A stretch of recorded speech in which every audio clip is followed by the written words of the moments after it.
स्कंद में 90 अध्याय है, जिसमें क्रम के अनुसार भगवान श्री कृष्ण ने जैसे मथुरा में जन्म लिया, गोकुल में गए, वृंदावन अन्योन्य लीलाएं की, गिरिराज धरण की लीला की है, उद्धव गोपी प्रसंग, भगवान के विवाहों की चर्चा आती है, और अंत में जो जाकर के संपूर्ण जीवन चरित्र की कथा सुनाई है।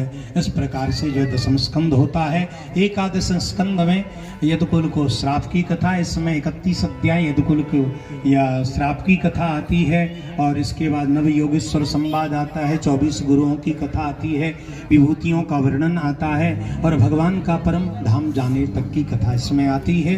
द्वादश स्कंद में केवल 13 अध्याय हैं, जिसमें कलयुग के राजा कौन होंगे, कलयुग में कैसे धर्म कैसे लोग होंगे, इनका वर्णन है। अंतिम सुखदेव जी का उपदेश है, मार्कंडे जी की जो है जाकर के तपस्या, उन्हें वर प्राप्ति, संपूर्ण श्रीमद् भागवत की कथा इसमें आती है द्वादश स्कंद में। अंतिम जो श्लोक है उसका हम लोग गायन करते हैं। निमग्ना नाम यथा गंगा, जैसे बहने वाली नदियों में गंगा होती है, उसी तरह से पुराणों में श्रीमद् भागवत श्रेष्ठ होती है।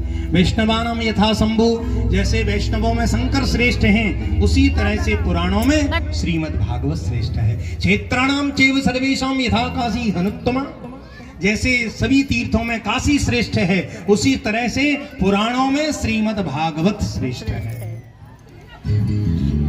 नाम संकीर्तनम यस्य, नाम संकीर्तनम यस्य सर्व पाप प्रणाशनम, सर्व पाप प्रणामो दुःख शमना, प्रणामो दुःख शमना, तम नमामि हरिम तम परम। नमामि हरिं परम। नाम संकीर्तनम यस्सो, जो नाम संकीर्तन भगवान का सभी पापों से मुक्ति दिलाता है।